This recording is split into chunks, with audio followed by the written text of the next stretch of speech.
रोज की तरह ही आज भी भारती जी मॉर्निंग वॉक से आकर अपनी चाय की प्याली और मोबाइल के साथ छत पर धूप में जाकर बैठ गई।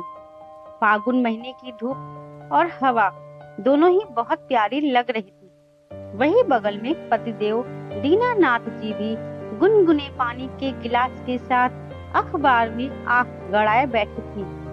चाय की घूंट लेते हुए सुगंधा जी व्हाट्सएप पर आए मैसेज चेक करने लगी। तभी किसी ने एक वीडियो फॉरवर्ड किया जिसमें एक जवान आदमी का बस से एक्सीडेंट होता है और वह ऑन द स्पॉट उसकी डेथ हो जाती है। भारती जी वीडियो देखते ही चौंक पड़ी, मोबाइल बंद कर दिया, खुद को सामान्य करने की कोशिश करने लगी। फिर भी घबराहट होने लगी। क्या हुआ, इतनी घबराहट क्यों हो रही है?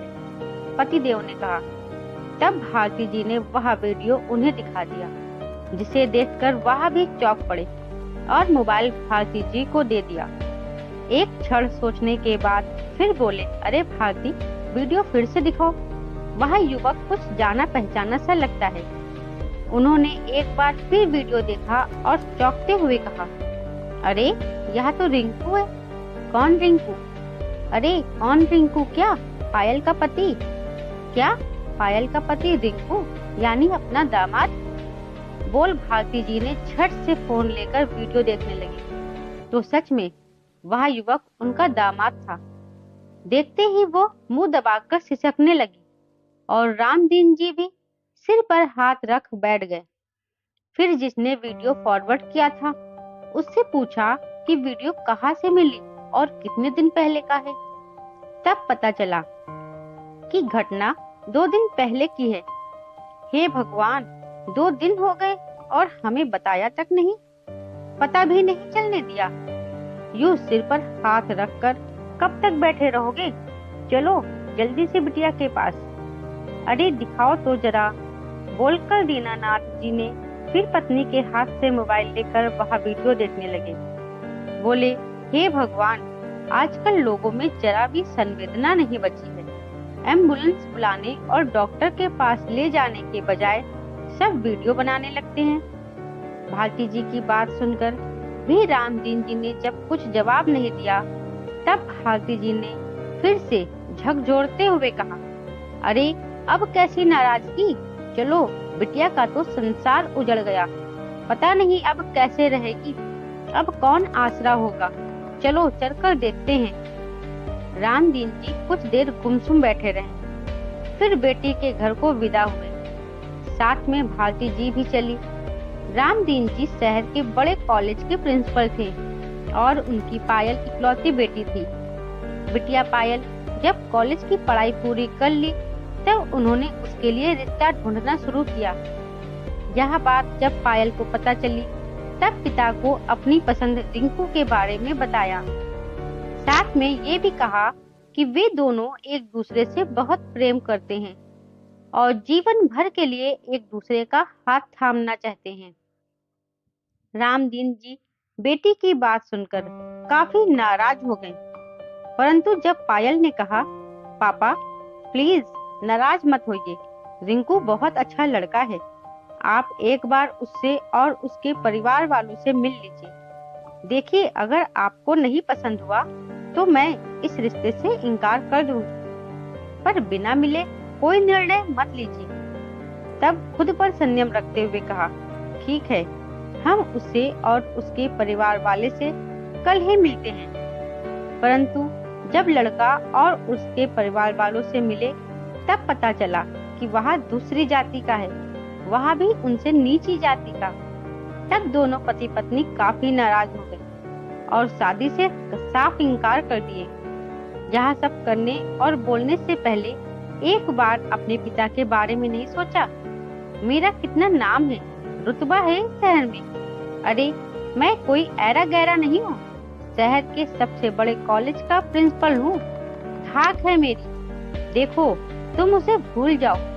शहर के बड़े से बड़े लोग रिश्ते जोड़ने के लिए आतुर हैं तुमसे, और तुमने उसे पसंद किया।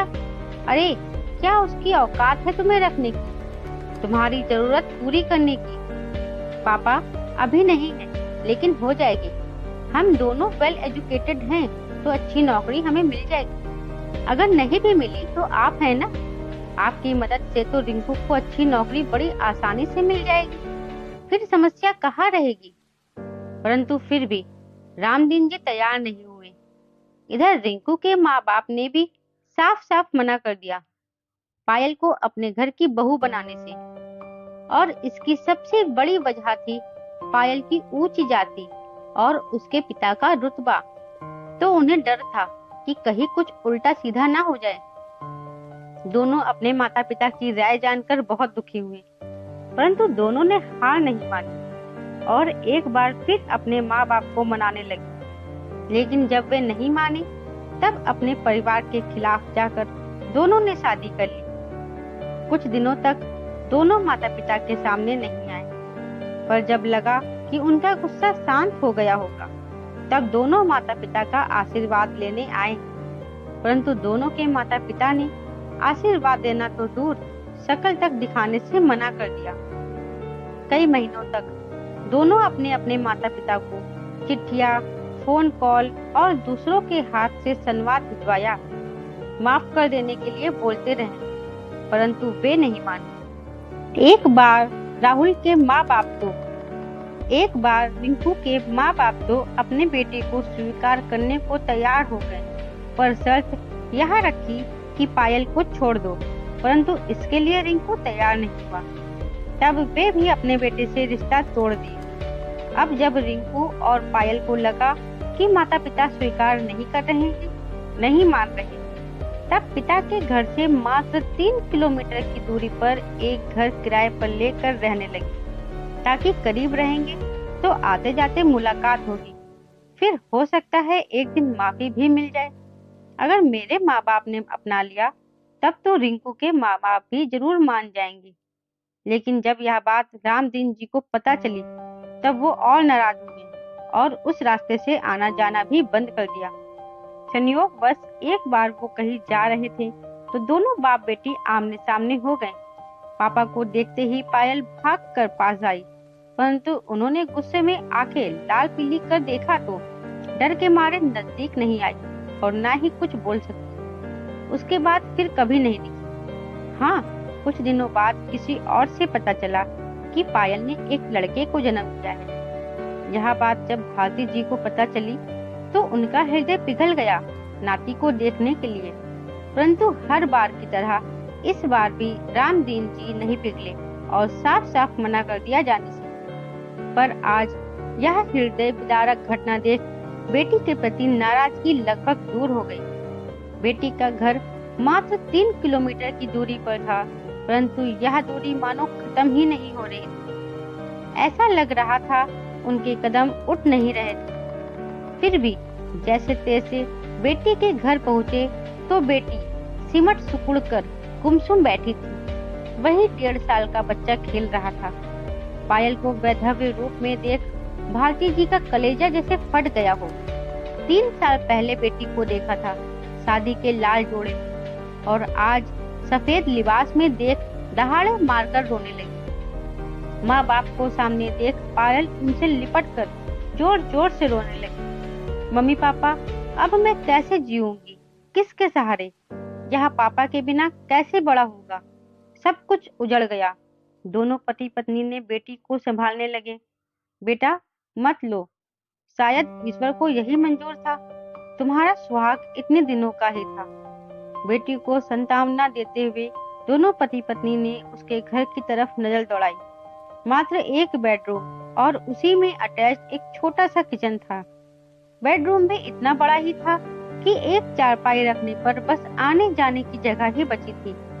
इतने बड़े घर की राजकुमारी की तरह रहने वाली मेरी बेटी इतने छोटे से कमरे में कैसे पिछले 3 साल से रह रही थी, गुजारा कर रही थी, सोचकर ही मन व्यथित हो गया।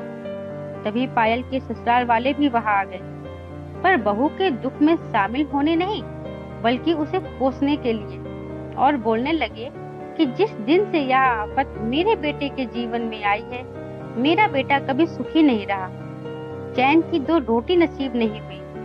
अरे बहुत बड़ी डाकन है, खा गई मेरे इकलौते बेटे को। और अब तो ये सब सुनकर आसपास के और भी लोग जमा हो गए। आपस में खुसर फुसर करने लगे। अरे यह तो एक दिन होना ही था, माँ बाप का दिल जो दुखाया था, बद्दुआ तो लगेगी ही। हाँ, इसलिए तो कहा जाता है कि शादी विवाह कभी भी माँ बाप की इजाजत के बिना नहीं, बल्कि सबकी मर्जी से की जाती है। सबके दुआ आशीर्वाद के साथ तभी फलता है।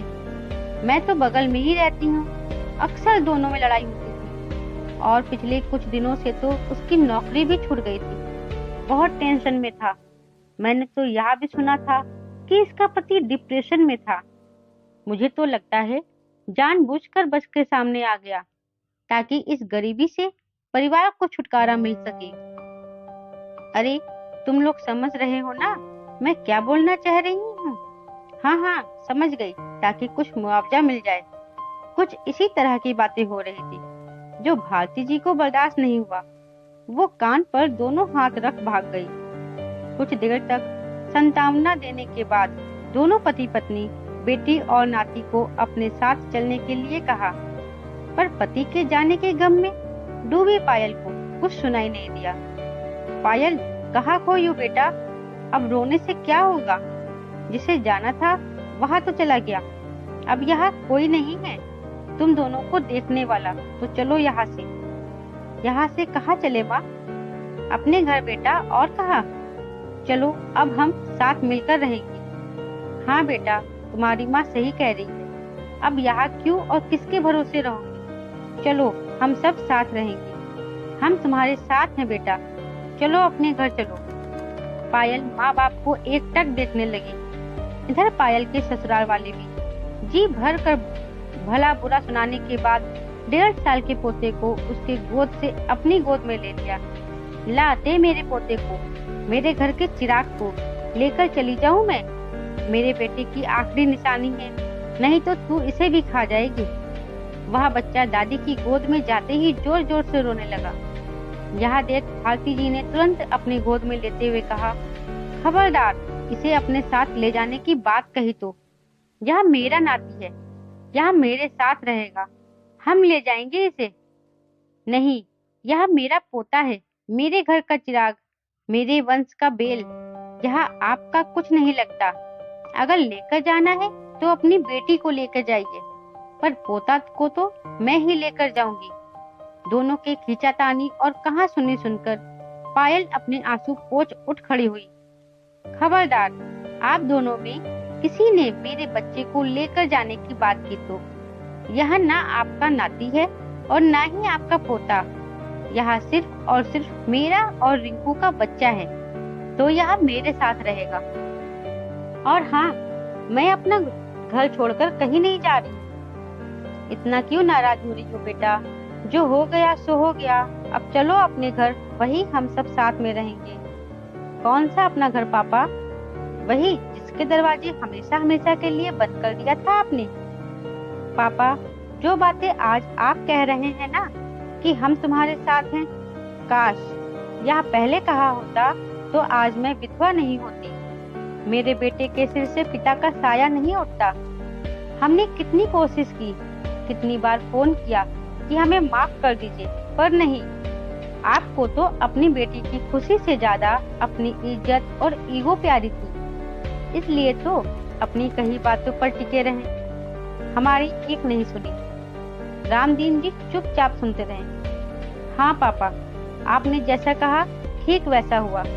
पिछले 3 सालों में हम कभी सुखी नहीं रहे, और यह इसलिए नहीं कि हमारी कमाई नहीं या हमें किसी चीज की दिक्कत थी, बस इसलिए कि हम अकेले हो गए थे। सबने हमसे नाता तोड़ लिया। शादी के बाद कुछ दिनों तक तो सब ठीक ठाक रहा, पर धीरे धीरे हमें समझ आया कि सुखी जीवन के लिए परिवार का साथ होना बहुत जरूरी है, और इसके लिए हमने बहुत प्रयास किया, परंतु आपने एक नहीं सुनी। फिर रिंकू के माता पिता की ओर मुखातिब करते हुए बोली, और आप आज के हक से पोते को लेने आई हैं। इससे पहले तो आपके बेटे ने कितनी मिन्नतें की, कितनी बार कहा कि हमें स्वीकार कर लो। तब आपने क्या कहा? तुम मेरे लिए मर गए हो। आपने अपने लाडले बेटे को ऐसी बद्दुआ दी सिर्फ इसलिए क्योंकि उसने अपने पसंद की लड़की से शादी कर ली। जानते हैं, यही सब धीरे धीरे उसके मन में बैठने लगा। वह खुद को काफी अकेला महसूस करने लगा। मेरे लाख समझाने के बाद कि मैं आपके साथ हूँ, हम दोनों हैं, साथ तो धीरे धीरे सब ठीक हो जाएगा, बावजूद उसे परिवार से, अपने रिश्ते नातों से अलग होने का दुख होने लगा और धीरे धीरे वह डिप्रेशन में भी जाने लगा। इसी वजह से उसकी नौकरी भी चली गई। मैं आप सबसे पूछना चाहती हूँ, क्या अपनी पसंद से शादी करना इतना बड़ा अपराध है कि उससे रिश्ता तोड़ दिया जाए, बेदखल कर दिया जाए? पापा, जब आपने मुझे पढ़ने के लिए बाहर भेजा, अपने करियर चुनने का अधिकार दिया, तो फिर जीवन साथी चुनने का अधिकार क्यों नहीं? बोलकर पायल हिचकियां लेकर रोने लगी। पायल की बात सुनकर माता पिता के साथ साथ उसके सास ससुर की भी आंखें नम हो गई। आप सब इस दुख की घड़ी में हमारे घर आए, मुझे सांत्वना दी, यह बहुत अच्छा लगा, परंतु मैं या मेरा बच्चा आप सब में से किसी के साथ नहीं जा सकते। अब मुझे मेरे हाल पर छोड़ दीजिए, मेरे हिस्से का संघर्ष है, मुझे ही करना होगा। बोलकर पायल ने हाथ जोड़ लिया। सास ससुर से लेकर माँ बाप भी पायल की बात सुनकर चुप रह गए, परंतु सोचने को मजबूर हो गए कि सच में यह कोई अपराध तो नहीं था, बस बच्चों ने अपनी पसंद बताई, अपनी पसंद के संग जीवन बिताने की बात कही। उन्होंने क्यों स्वीकार नहीं किया? जब बच्चों को पढ़ाई लिखाई के साथ साथ करियर चुनने का भी अधिकार दिया, तो जीवन साथी चुनने का अधिकार क्यों नहीं दिया? पायल की कही एक एक बात चारों के दिमाग पर हथौड़े की तरह चोट करने लगी। वे अगर और कुछ देर रुकते तो शायद दिमाग फट जाता। सबने पायल और बच्चों के सिर पर हाथ फेरा और भारी मन से विदा हो गए। दोस्तों, उम्मीद करती हूँ आपको हमारी कहानी जरूर पसंद आई होगी। धन्यवाद दोस्तों।